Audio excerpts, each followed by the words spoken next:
క్రీస్తు నామంలో మీ అందరికీ శుభములు, వందనాలు తెలియజేస్తున్నాను.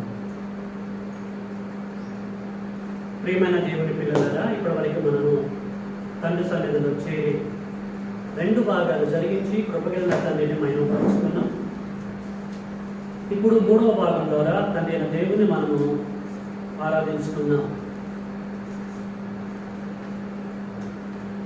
ఈ సమయంలో పరిశుద్ధ గ్రంథంలో నుంచి బైబిల్ తెచ్చిన ప్రతి ఒక్కరూ బైబిల్ ఓపెన్ చేసి నేను తెలియజేస్తున్న ప్రతి లేఖనాన్ని జాగ్రత్తగా గమనించాలని ప్రేమతో కోరుతున్నాను.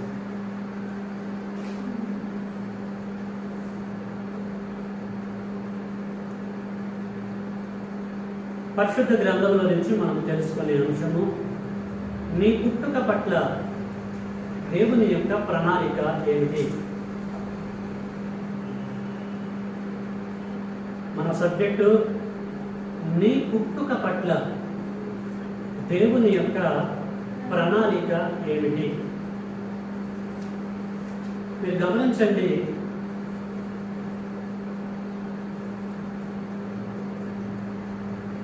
తెలియజేసే ప్రతి సంగతి అలాగా ఉన్నవో లేవని చెప్పేసి జాగ్రత్తగా మీరు పరిశీలించాలి. సబ్జెక్టుకు సంబంధించిన ఒక లేఖన భాగాన్ని మనం చదువుతున్నాము. సామెతల గ్రంథము 16వ అధ్యాయము. దయచేసి అందరూ చేయాలి.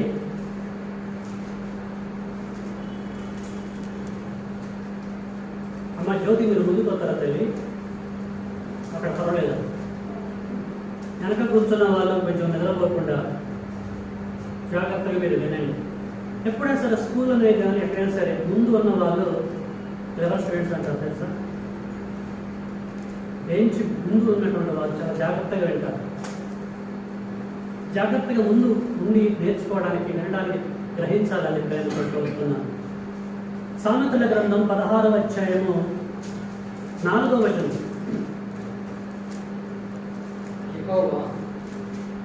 యెహోవా ప్రతి వస్తువును దాని పని నిమిత్తము కలగజేసెను. నాశన దినమునకు ఆయన భక్తిహీనులను కలగజేసెను. చాలండి ప్రియులారా, మన సబ్జెక్టుకు సంబంధించినటువంటి లేఖన భాగాన్ని చదువుతున్నాం.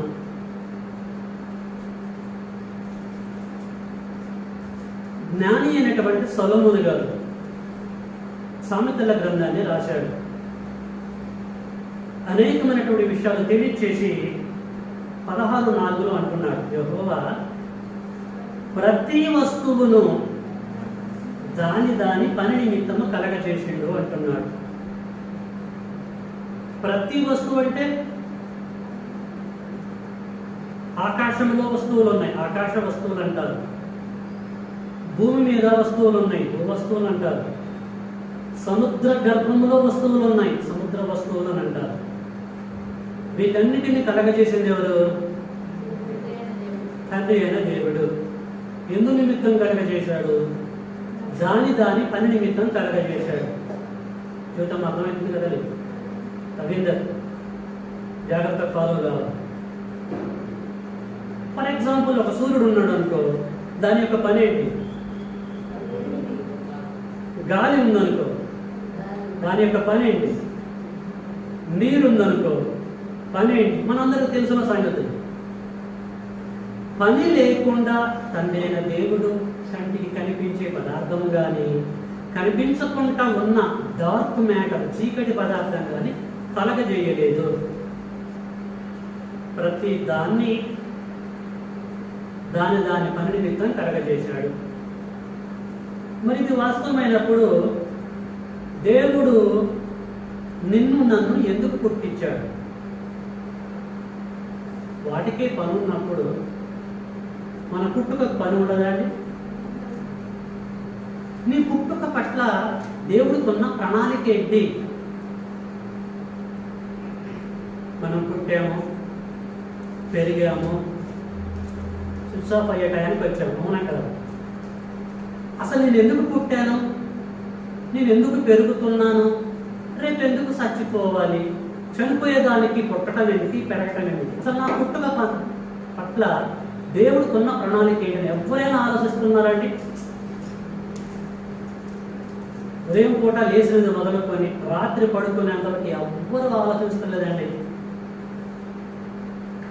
ఇంటికి వచ్చే కూరగాయల గురించి ఆలోచిస్తున్నారు, బట్టల షాప్కి వెళ్ళినప్పుడు ఏ బట్టలు కొనాలని ఆలోచిస్తున్నారు, తినేటప్పుడు ఏ తిండి తినాలి ఎలాగని అన్నిటినీ ఆలోచిస్తున్నారు. కానీ అసలు నా పుట్టుక పట్ల దేవుని ప్రణాళిక ఏంటి అని ఎవరైనా ఆలోచించారా? దౌర్భాగ్యం స్థితి అంటారా? కాదంటారా? ఈ దారుణమైనటువంటి స్థితి మనకు రాకూడదని తండ్రి దేవుడు నీ పుట్టుక పట్ల దేవుడికున్న ప్రణాళిక ఏంటో ఈరోజు తెలియజేస్తున్నాడు. విన్నామండి? ఇప్పటివరకు వెళ్ళే కదా, అఫ్కోర్స్ విన్నాం, కొన్ని కోణాలలో విన్నాం. ఇప్పుడు మరొక కోణంలో విందాం. ఒక సబ్జెక్ట్ని ఒకే కోణంలో వినాల్సినటువంటి అవసరం లేదు, డిఫరెంట్ వేలో మనం వినొచ్చు. కాబట్టి విందాం. ఆత్మ సంగములతో చెప్పుచున్న మాట చెవి గలవాడు చూడలేమని మనకి వినాలి. వింటే ఏమైంది? వినుట వలన. కాబట్టి జాగ్రత్తగా మనం విందాం. మన పుట్టుక పట్ల దేవుని యొక్క ప్రణాళిక ఏంటి? బైబిల్ 66 పుస్తకాల కలయిక. పుస్తకం అంటే గ్రంథము, గ్రంథం అన్నా పుస్తకం అన్నా ఒక్కటే. ఈ 66 పుస్తకాలలో ప్రియులారా చాలా మంది భక్తులు ఉన్నారు. వారి పుట్టుక పట్ల దేవుని యొక్క ప్రణాళిక ఏంటో ఫస్ట్ తెలుసుకుందాం. ఆది కాండం నుంచి ప్రకటన గ్రంథం వరకు అందరిని కూర్చొని మనం తెలుసుకోవడానికి సమయం లేదు, కానీ కొద్ది మంది వ్యక్తులు గురించి మనం తెలుసుకుందాం. అసలు తండ్రి అయిన దేవుడు వారిని ఎందుకు పుట్టించాడు అది మనం తెలుసుకున్నాం అనుకో, మన పుట్టుక పట్ల దేవుడు ప్రణాళిక ఏంటో మనకి ఈజీగా అర్థమైపోయింది. ఎందుకంటే క్రైస్తవులకి చట్టం బైబిల్, భారతీయులకి చట్టం ఏంటండి? భారత రాజ్యాంగం. ప్రతి పౌరుడు రాజ్యాంగంలో రాయబడ్డ దాని ప్రకారంగా బ్రతకాలి. ప్రతి క్రైస్తవుడు బైబిల్లో రాయబడ్డ దాని ప్రకారంగా బ్రతకాలి. ఇది మన చట్టం. కానీ బైబిల్లో తండ్రి దేవుడు కొద్దిమంది వ్యక్తులను పుట్టించాడు. వారి పుట్టుక పట్ల తండ్రికి ఉన్న ప్రణాళిక ఏంటి, వారు పుట్టి ఏం చేయాలని వారిని పుట్టించాడో మనం చూద్దాం. ఇది ఒక అద్భుతమైన సబ్జెక్ట్ అండి, జాగ్రత్తగా మీరు వినాలి. లింక్ కట్ అయిందంటే మీకు అర్థం కాదు కాన్సెప్ట్. ప్రతి దానికి మీరు ముడేసుకోవాలండి. ఈరోజు కొత్త ఫ్యామిలీ వస్తారని వాగ్దానం చేశారు. మరి ఆ వాగ్దానం ఏమైందో నాకేం అర్థం కావట్లేదు. వీళ్ళ చాలా బాధాకరమైన విషయం. ఇప్పటికి నేను పోరాటం చేపట్టి 2 నెలల దాకా అయిపోయింది. నెల ఓపెన్ అవుతుంది, వస్తాం సరే ఓకే.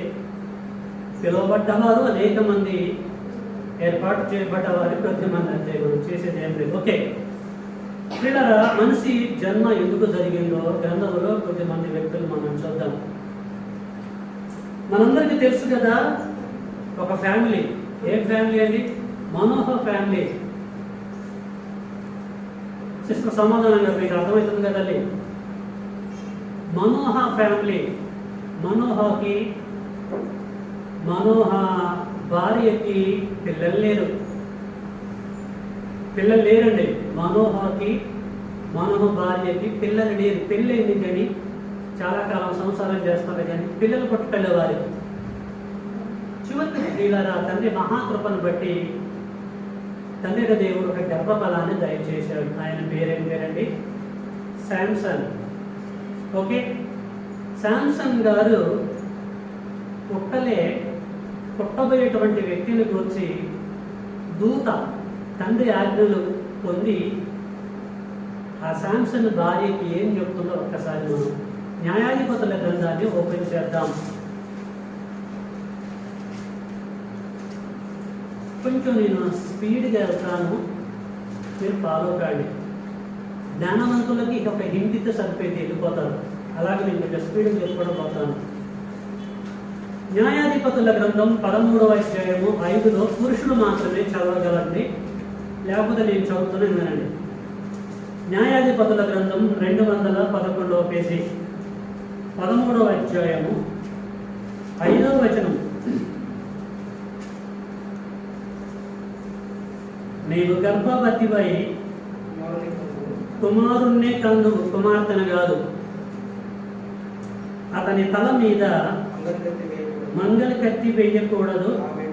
ఆ బిడ్డ గర్భమున పుట్టినది మొదలుకొని దేవునికి నాజీరు చేయబడిన వాడై ఫిలిస్తీయుల చేతిలో నుండి ఇశ్రాయేలును రక్షింప మొదలు పెట్టునని ఆమెతో అనగా. చాలండి. శాంసన్ పుట్టలే ప్రియులారా.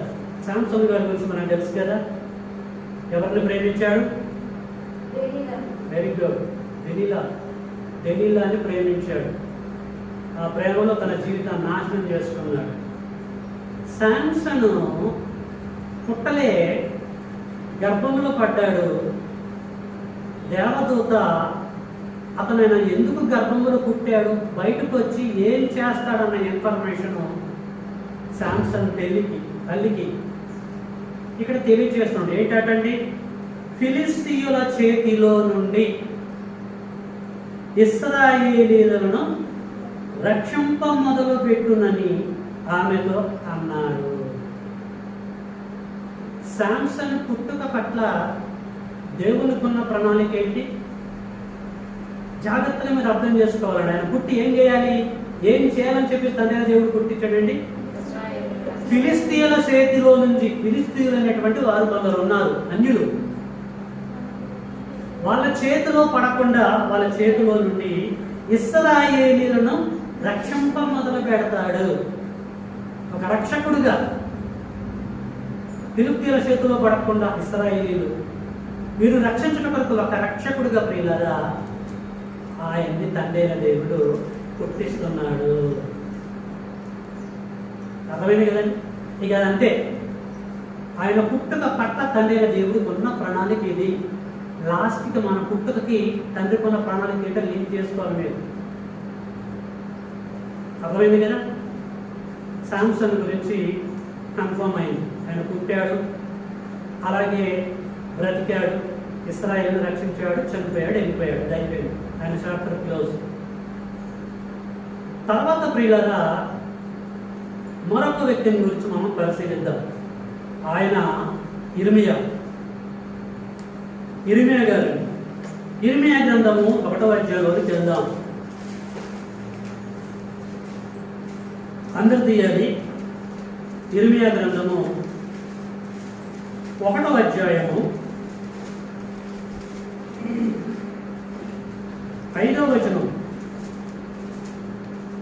ఇర్మియా గ్రంథము 1వ అధ్యాయము 5వ వచనం. గత 4-5 చదువున్నాము.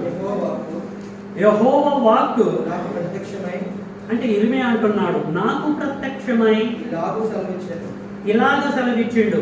గర్భములో నేను నిన్ను రూపింపక మునిపే నిన్నెరిగితిని. నీవు నీ తల్లి గర్భము నుండి బయలుపడక మునిపే నేను నిన్ను ప్రతిష్ఠించితిని. అది ఇర్మియా పుట్టుక పట్ల తండ్రి యొక్క ప్రణాళికని ఇక్కడ తెలియజేస్తున్నాడు. జనములకు ప్రవక్తగా నిన్ను నియమించి తిని. ఇది కాన్సెప్ట్ అండి. ఇర్మియా నీ తండ్రి నుండి విడగొట్టి నీ తల్లి గర్భంలో నిన్ను ఎందుకు వేశానంటే, నేను ఎందుకు పుట్టించానంటే నీ పుట్టుక పట్ల నాకు ఒక ప్రణాళిక ఉంది. ఏంటి ఆ ప్రణాళిక? వండర్ఫుల్. ఏం చేయాలండి? జనములకు ప్రవక్తగా. నోట్ చేసి చెప్పాడు. జనములకు ప్రవక్తగా. ఏ జనములకు?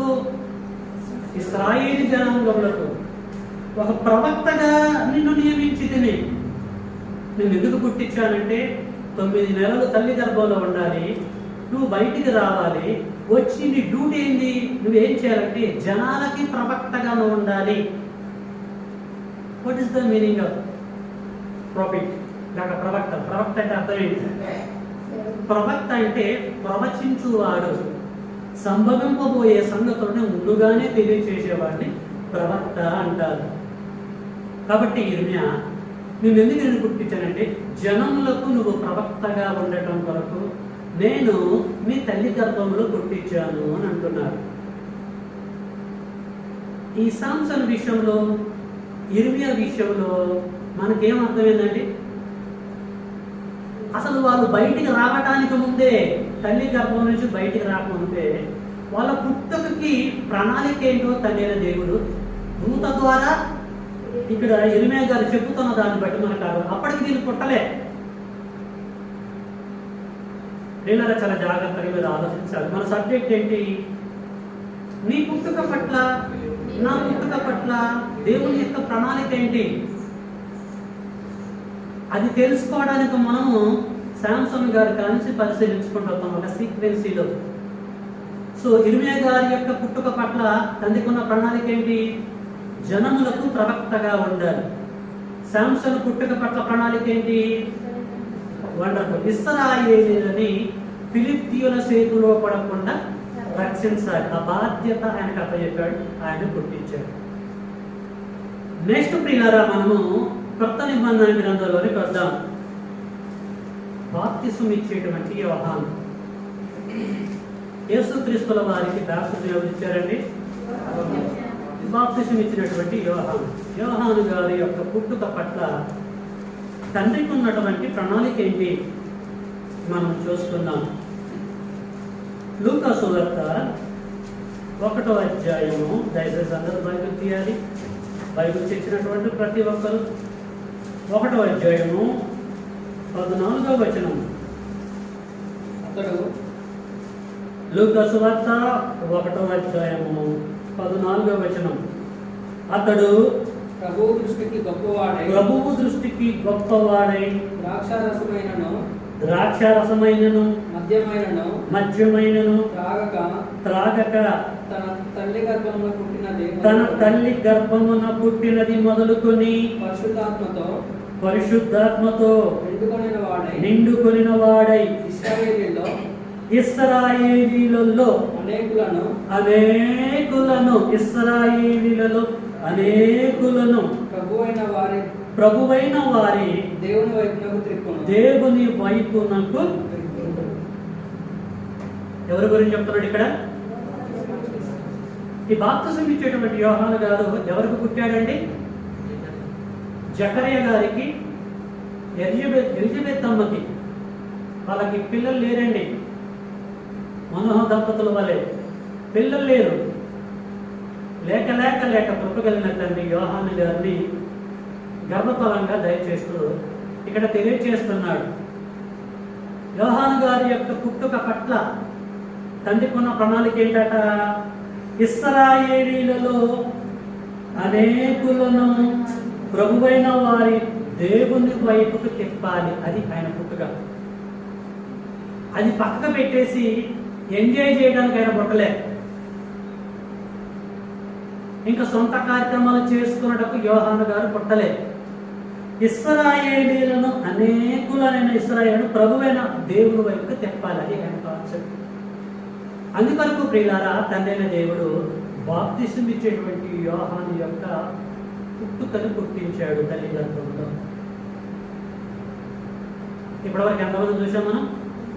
శాంసన్ గారిని చూసాము, ఇర్మియా గారిని చూసాం, బాప్తిసం ఇచ్చేటువంటి యోహాను గారిని చూసాం. ఇప్పుడు మన ప్రభు అయిన యేసుక్రీస్తు వారిని గురించి కూడా చూద్దాం. ఆయన ఎందుకు పుట్టాడు లాస్ట్కు మనం లింకప్ చేసుకోవాలి. లూకా సువార్త 1వ అధ్యాయము 35వ వచనం.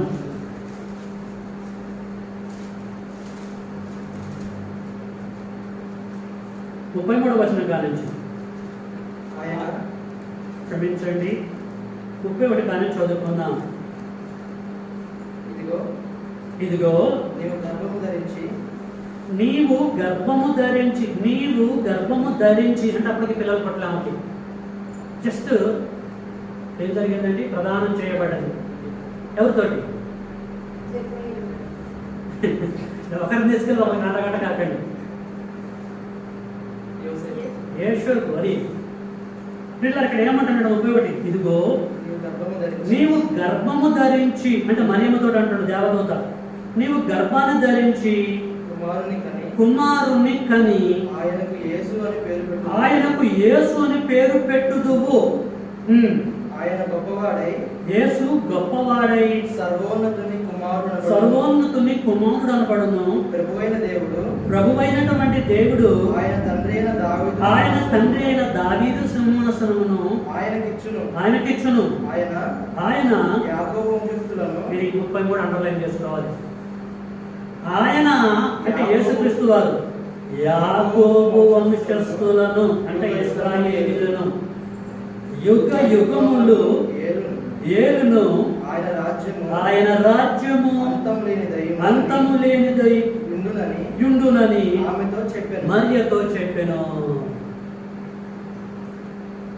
యేసు పుట్టుక పట్ల తండ్రికున్న ప్రణాళిక ఏంటండి? 33లో ఆయన యేసు పుట్టి యాకోబు వంశస్థులను యుగ యుగాలు ఏళ్తాడు, యుగ యుగములు ఏళ్తాడు, ఈ యుగములో ఏళ్తాడు, వచ్చే యుగములో కూడా, అంటే ఎవర్ లాస్టింగ్ లైఫ్, జీవిత కాలాన్ని ప్రియులారా ఆయన సింహాసనం మీద, దావీదు యొక్క సింహాసనం మీద కూర్చొని యాకోబు వంశస్థులని ఏలుతాడు. ఎవరు? యేసుక్రీస్తుల వారు. అందుకొరకు యేసు పుట్టాడు. అంటే ఇప్పుడు మనం చూసుకున్నటువంటి వారి లిస్టులో ఎవరైనా వ్యర్థంగా పుట్టినట్టుగా అర్థమైందండి? ఇంపార్టెంట్ పర్సన్స్ అండి వీళ్ళంతా గ్రంథంలో. ఆర్డినరీ పర్సన్స్ కాదు వీళ్ళంతా, ఇంపార్టెంట్ పర్సన్స్. వీరు పుట్టుక వెనకాల తండ్రికి ప్రణాళిక ఉంది. వీళ్ళంతా కారణ జనుములు. అర్థమవుతుందా? కారణముతో పుట్టినటువంటి వారు పుట్టారు. ఏ పర్పస్ తో పుట్టారో ఆ పర్పస్ వాళ్ళు నెరవేర్చి వెళ్ళిపోయారు ప్రియులారా. యేసు తర్వాత అద్భుతంగా సేవ జరిగించినటువంటి వ్యక్తులు ఉన్నారు. అందులో ప్రాముఖ్యమైన వ్యక్తి అపోస్తులైన పౌలు గారి గురించి ఆలోచిద్దాం. గలతీ పత్రికలోకి వెళ్దాం. దయచేసి అందరూ తీయాలండి.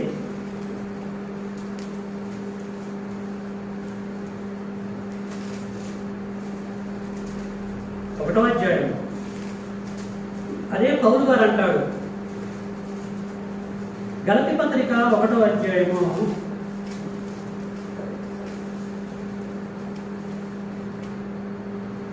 169. అపోస్తలుడైన పౌలు గారు గలతీయులకు రాసిన పత్రిక 1వ అధ్యాయము 15వ వచనం నేను చదువుతున్నా చూడండి. పౌలు గారు అంటున్నాడు, అనేకమైనటువంటి విషయాలు తెలియచేసి అంటున్నాడు, అయినను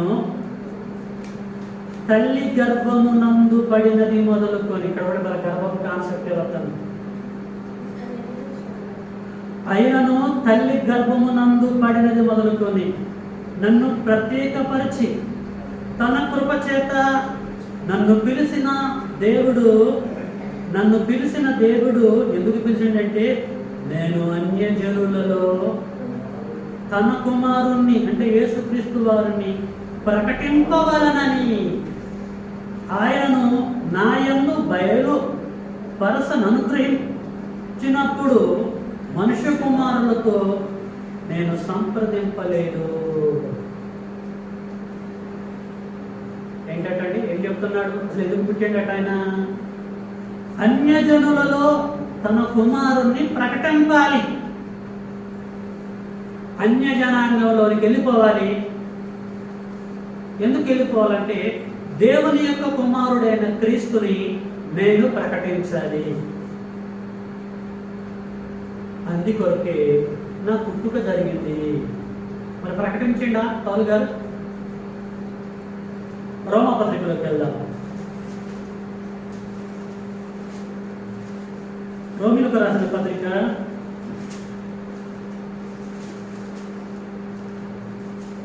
15వ అధ్యాయము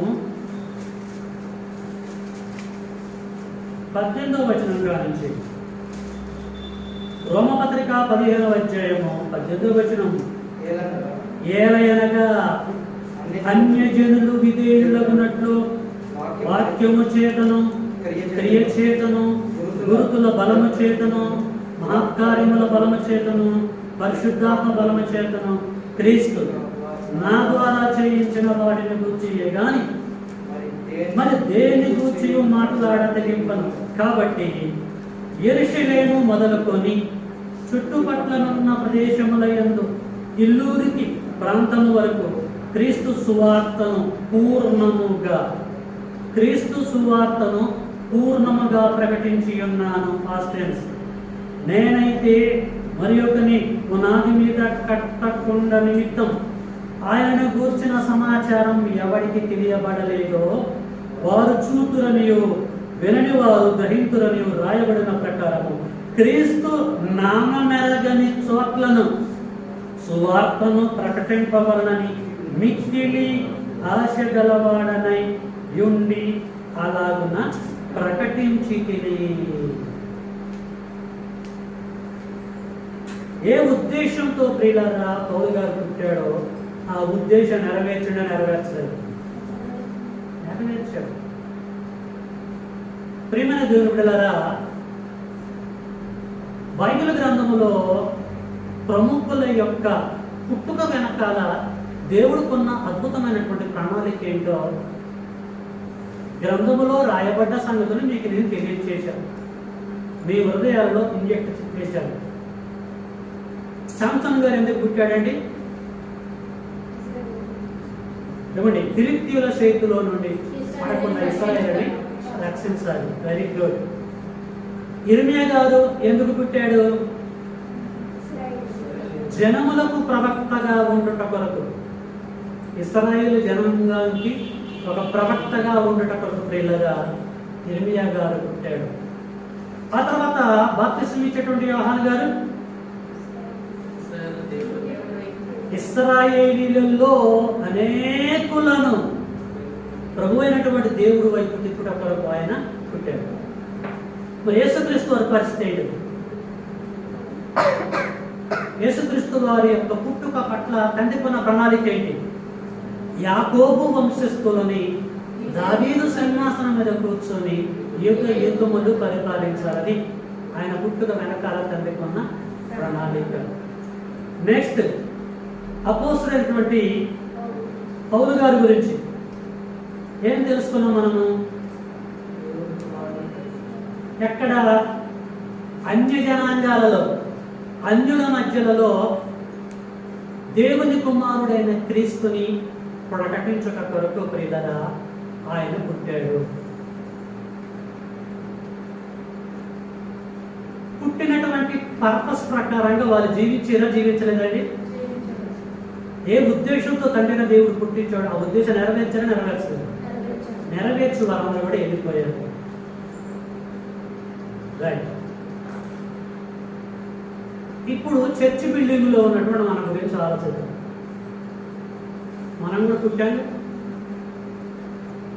వాళ్ళ వల్లే మనం కూడా తల్లి గర్భంలో వచ్చినటువంటి వాళ్ళని, మనం కూడా తల్లి గర్భంలో ఉన్నాం కదా 9 నెలలు. మరి మన పుట్టుక పట్ల లేక నీ పుట్టుక పట్ల దేవుడుకున్న ప్రణాళిక ఏంటి? ఎప్పుడైనా ఆలోచించాం మనం? ఒక సబ్బు కొనేటప్పుడు ఆలోచిస్తున్నాం కదా, 20 రూపీస్ 30 రూపీస్ పెట్టి సబ్బు కొనుక్కున్నాం కదా, ఇది ఎంతవరకు మనకు ఉపయోగపడుతుంది పట్ల అక్కడ ఆలోచిస్తున్నాం. ఇంటికి ఎవడైనా కూరగాయలు వస్తుంటే ఈ కుచ్చులు ఉన్నాయా, వాడిపోయినాయా, ఆదాయని చెప్పేసి అక్కడ పరిశీలిస్తున్నాం. అవునా కాదు? ఏదైనా జాబ్ చేస్తున్నప్పుడు ఏ జాబ్ చేస్తున్నాం అని చెప్పేసి పరిశీలిస్తాం. ఒక బిజినెస్ చేస్తున్నప్పుడు ఈ బిజినెస్ కరెక్టా కాదని చెప్పేసి పరిశీలిస్తాం. ఒక సెట్ తీసుకునేటప్పుడు కొనేదే ఒకటి, షాపులోకి వెళ్ళి తాన్స్ ఇప్పిస్తూ ఉంటాం, లాస్ట్ దీన్ని ప్యాక్ చేయమంటాం. అంటే లోక సంబంధమైన ప్రతి దాని గురించి మనం పరిశీలిస్తున్నాం. కానీ అసలు నేను నా తల్లి గర్భంలో ఎందుకు పుట్టాను, ఎందుకు ఈ లోకాల్లో పెంచాను, నా పుట్టుక వెనకాల తండ్రి అయిన దేవుడికి ఏమైనా ప్రణాళిక ఉందా? ఎప్పుడైనా ఆలోచించామండి? ఆలోచిస్తున్నాం మనుషులు? ఏ శతాబ్దంలో ఉన్నాం మనం? 21వ శతాబ్దంలో ఉన్నాం. సూపర్ యుగం అన్నమాట దీని అంటారు. అంతరిక్షంలోనికి శాటిలైట్స్ పంపిస్తున్నాం మనం. అంతరిక్షంలో ఏమేమి ఉందని చెప్పి ప్రతి దాన్ని కూడా తెలుసుకుంటున్నాం, పరిశీలిస్తున్నాం. సముద్ర గర్భంలోకి వెళ్తున్నాం, అక్కడ ఏమైనా వజ్రాలు ఉన్నాయా, ఇంకేమైనా ఉన్నాయా ఉపయోగపడ, అక్కడికి వెళ్తున్నాం, అక్కడ పరిశీలిస్తున్నాం. భూగర్భంలోకి వెళ్తున్నాం, ఏమున్నది భూమిలో అని చెప్పేసి అక్కడ పరిశీలిస్తున్నాం. అన్నిటినీ పరిశీలించేటువంటి నరుడు లేదా మానవుడు నా పుట్టుక వెనకాల దేవుడితో నా ప్రణాళిక ఏంటి ఎప్పుడైనా ఆలోచించాడా? వాళ్ళ పుట్టుక వెనకాల ఏంటో మనం తెలుసుకున్నాం. ఇప్పుడు మన పుట్టుక గురించి తెలుసుకోవాలి వద్దా అండి? ఇప్పటికీ పుట్టాము, చాలా కాలం అయిపోయింది, టైం అంతా వెయిట్ చేసాము. ఇప్పటికైనా మనం తెలుసుకోకపోతే ప్రియులారా, తెలుసుకొని బ్రతకకపోతే మన పుట్టుక ఎందుకు జరిగిందని వ్యర్థమని అర్థం చేసుకోవాలి. వ్యర్థమని మన పుట్టుక వెనకాల దేవుడు ప్రణాళిక ఏంటో గ్రహించకుండా బ్రతికినాం అనుకోండి, అది వేస్ట్ అండి. ఒక కుక్క పుట్టుతుంది, పెరుగుతుంది, చచ్చిపోతుంది మన కళ్ళ ముందు. ఒక పంది పుడుతుంది, పెరుగుతుంది, చచ్చిపోతుంది. ఒక గొంగళ పురుగు పుడుతుంది, పెరుగుతుంది, చచ్చిపోతుంది. అలాగే మనం చచ్చిపోతే వాట్ ఈస్ ద యూజ్? ఉపయోగం ఉందండి? ఆలోచించే, వివేచించే వివేచన జ్ఞానం వాటికి లేదు, ఆలోచించలేకపోతున్నాయి. మనకుంది కదా, దేవుడు మనకిచ్చాడు కదా, ఇచ్చడి ఇవ్వలేదండి. దేవుడు ఎలా కలగజేశాడు మనల్ని? ఆయన పోలికలో, ఆయన స్వరూపంలో మనల్ని కొట్టించాడండి. ఆయన వారసులు మనం, ఆయన డిఎన్ఏ మనలో ఉంది. ఆలోచించాలా వద్దా? మనం ఆలోచించాలా వద్దండి? మరి ఆలోచిస్తున్నామా? ఏం చేస్తున్నాం? సండే ఈరోజు ఏమి తిందుమా, ఏమి త్రాగుమా, ఏమి ధరించుకున్నాం, వీటి గురించి ఆలోచిస్తున్నాం. మన టైం అంతా కూడా వేస్ట్. ఓకే, గతం గత. ఇప్పుడు మనం పరిశీలన చేద్దాం. మనం పుట్టుక వెనకాల దేవుడికి ఉన్న ప్రణాళిక ఉంది. ఓకే, తెలుసుకున్నాగా? రైట్. ఈ విషయం మనకు అర్థం కావాలంటే ఎఫెసీ పత్రికలోకి వెళ్ళాల్సిందే. 2వ అధ్యాయం. ఎఫెసీలకు రాసిన పత్రిక అపోస్తలుడైన పౌలు గారు 2వ అధ్యాయము. అందరూ తీయాలండి, పేజీ నెంబర్ 174, నూతన నిబంధన గ్రంథంలో 2వ అధ్యాయం 10వ వచనం. మరియు వాటి యందు మనము నడుచుకొనవలెనని దేవుడు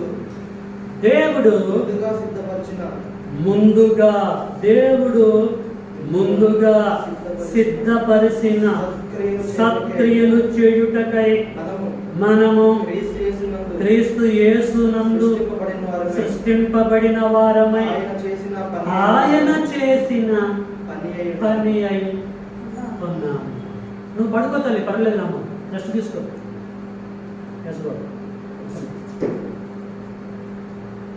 ప్రియుల పడుకో తల్లి, పర్లేదు. అపోస్తలుడైన పౌలు గారు ఎఫెసీ పట్టణంలో ఉన్న క్రీస్తు సంఘమునికి పత్రిక రాస్తున్నాడు. ఏంటి పత్రిక? ఏ ఇన్ఫర్మేషన్ తెలియజేస్తున్నాడు? అనేకమైన సంగతులు తెలియచేసి మనుషుల పుట్టుక వెనకాల, పరిశుద్ధుల పుట్టుక వెనకాల దేవుడికున్న ప్రణాళిక ఏంటో తెలియజేస్తున్నాడు. ఏంటండి? దేవుడు ముందుగా సిద్ధపరిచిన సత్క్రియలు చేయటం కొరకు. దేవుడు ముందుగా సిద్ధపరిచిన సత్క్రియలు చేయుటకై ఏమంటుండండి? మనము క్రీస్తు యేసునందు సృష్టింపబడిన వారమై ఆయన చేసిన పని అయి ఉన్నాము. ముందుగా సిద్ధపరిచిన దేవుడు ముందుగా సిద్ధపరిచిన సత్క్రియలు చేయటం కొరకు మన తల్లి గర్భంలో మనం ఉంటామటండి. పుట్టి లోకంలోకి వచ్చామాట. ఈ లోకంలోకి వచ్చిన మనం ఏం చేయాలి ఇప్పుడు? ఏమండి, మనం ఏం చేయాలండి? ఏ సత్క్రియలు? ముందుగా సిద్ధపరిచిన. దేనికి ముందుగా? జగత్తు పునాది వేయడానికి ముందుగా, ఈ సృష్టి పుట్టడానికి ముందుగా. సృష్టి అంటే పంచభూతాలు. పంచభూతాలు అంటే గాలి, నీరు, అగ్ని, ఆకాశం, భూమి. ఇవి పుట్టడానికి ముందే దేవుడు సత్క్రియలు సిద్ధపరిచాడు, ముందుగా సిద్ధపరిచాడు. ఆ సిద్ధపరిచని చేయటం కొరకు ఈ లోకంలో మనం పుట్టామన్నమాట. మన తల్లి గర్భం నుంచి వచ్చామన్నమాట. ఇది కాన్సెప్ట్. సత్క్రియలు అంటే సత్క్రియలు, సత్ ప్లస్ క్రియలు. సత్క్రియలు అంటే లోకంలో మంచి క్రియలు, మంచి పనులు అని ఒక డెఫినేషన్ ఉంది తెలుగు డిక్షనరీ ప్రకారం. కానీ బైబిల్ డిక్షనరీ ఏముంటుందంటే వాక్య సంబంధమైన పనులు అని ఉంది. సత్ అంటే సత్యము, సత్యం అంటే వాక్యము. యోహాను సువార్త 17వ అధ్యాయము 17వ వచనం, నీ వాక్యమే సత్యం. అంటే వాక్య సంబంధమైనటువంటి పనులు మనము చేయుట కొరకు తల్లి గర్భంలో మనం పుట్టాము. అర్థం చేసుకో. నీవు నీ తల్లి గర్భంలో ఎందుకు పుట్టావంటే సత్క్రియలు చేయడం. నేను నా తల్లి గర్భంలో ఎందుకు పుట్టానంటే సత్క్రియలు చేయడం. మనం అందరం ఒకటే పరిస్థితి. శాంసంగ్ చేసిన పని కాదు మనం చేసేది, యేసు చేసిన పని కాదు మనం చేసేది, నోవా గారు కట్టినట్టుగా వాడగట్టుకోవడం కాదు మన పని, యేసు చేసిన పని కాదు మనం చేసేది. ఒక్కొక్క మనిషికి ఒక్కొక్క పనిని దేవుడి కేటాయించి పుట్టించాడు. ప్రతి ఒక్కరి పని డిఫరెంట్గానే ఉంది. అట్లా యేసు కూడా డిఫరెంట్. ఆయన ఈ లోకంలో పుట్టాలి, మురాను మీదకి వెళ్ళాలి, రక్తాన్ని చెందించాలి, చచ్చిపోవాలి, వెళ్ళిపోవాలి. ఆయన పాత్రని మనం నెరవేర్చొద్దు. అర్థమవుతుందా? యేసు సెలవు ఎత్తుకోవడానికి గుడ్ ఫ్రైడే కూడా మనం సెలవు ఎత్తుకోకూడదు. That's not our duty. Good Friday రోజు సెలవులు ఎత్తుకుని మోతం తెలుసా? నిలువరు మేయడానికి నీ పని, అది ఆయన పని. ఆ పని చేయాలని చెప్పి దేవుడు ఆయన పుట్టించాడు, అది ఆయన చేయాలి, చేశాడు, వెళ్ళిపోయాడు. నిలువరు తాటి ముద్దును ఎత్తుకోవడానికి, సెలవుని మెడలు చేసుకోవడానికి. ఇట్స్ నాట్ యువర్ బిజినెస్, అది ఆయన బిజినెస్. అది కన్యక గర్భవతి అయి కుమారుని కన్ను అన్నాడు. నిన్ను గురించి అన్నాడా? నన్ను గురించి అన్నాడా? మరియమ్మ గురించి అన్నాడు. కన్య మరియమ్మ గర్భం ధరించిందా ధరించలేదా? ఫుల్ఫిల్మెంట్ అయింది. బైబిల్లో ఉంది కదా నాకు సంబంధించిన చెప్పేసి అంటే ఎట కుదురుతుంది? కొన్ని ఎక్స్పైర్డ్ అయినటువంటి వర్డ్స్ ఉన్నాయి గ్రంథంలో. మీకు అర్థమవుతుందా? మందులలో కూడా కొన్ని ఎక్స్పైర్డ్ అయినటువంటి మందులు ఉంటాయి, మెడిసిన్స్. అవి వాడతాం మనం. ఇన్ కేస్ వాడేమనుకోండి ఎలాగ ఉంటుంది, రియాక్షన్ అయిపోయింది. సేమ్ వే పిల్లరా బైబిల్ గ్రంథంలో కూడా కొన్ని ఎక్స్పైర్డ్ అయినటువంటి వర్డ్స్ ఉన్నాయి. ఏవి అమల్లో ఉన్నాయో, ఏవి ఎక్స్పైర్డ్ అయినాయో అర్థం కావాలంటే గ్రంథం మీద పట్టుండాలి మనకి. యెషయా గ్రంథంలో అంటాడు తండ్రి అయిన దేవుడు యెషయా ప్రవక్త ద్వారా, యెహోవా గ్రంథమును పరిశీలనతో చదువుకుంటే మీకు ఒక పట్టు వస్తుంది బైబిల్లో. బైబిల్ పట్టుకోదే చర్చికి రావటం కాదు. పట్టుకున్న దాంట్లో పట్టు రావాలంటే, పట్టు ఉండాలంటే బైబిల్ని జ్ఞానించాలి. కాబట్టి ప్రియులారా, వాళ్ళ పుట్టుక వెనకాల దేవుడికి ఒక ప్రణాళిక ఉంది. పుట్టించాడు, ఆ ప్రణాళిక నెరవేర్చారు, వాళ్ళు వెళ్ళిపోయారు. మన పుట్టుక పట్ల ప్రణాళిక ఏంటండి యేసుబాబు? మన పుట్టుక పట్ల దేవుడు ప్రణాళిక ఏంటి? ముందుగా సిద్ధపరిచిన సత్క్రియలు మనం చేయాలి. ఎప్పుడు చేయాలి? సత్యాంత వరకైనా, యేసు వచ్చేంత వరకైనా మనం చేయాలి. సత్క్రియలు అంటే వాక్య సంబంధమైన పనులు జరిగిస్తూనే ఉండాలి మనము.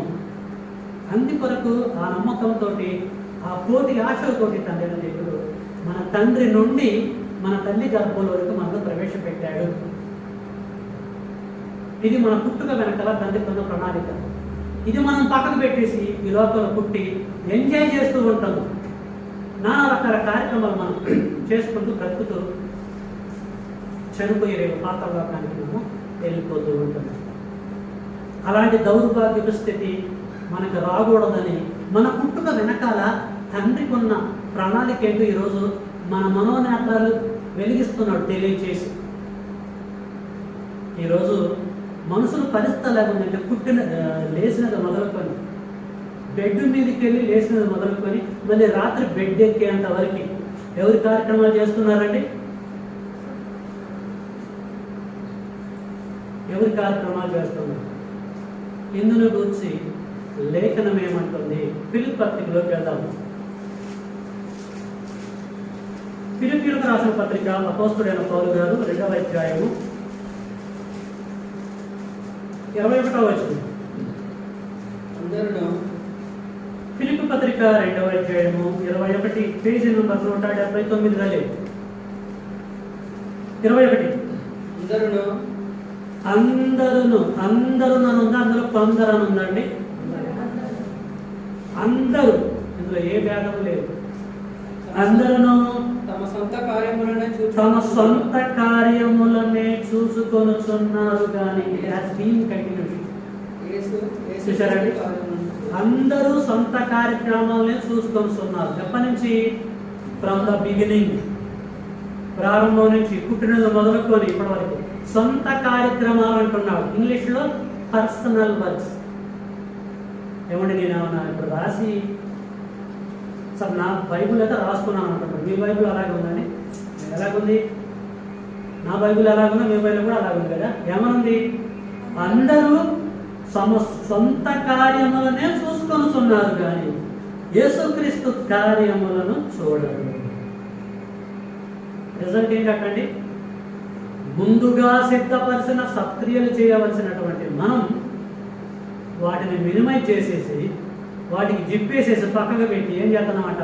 మన సొంత కార్యక్రమాలు చేసుకొని ఉన్నామట. ఇంగ్లీష్లో పర్సనల్ వర్క్స్.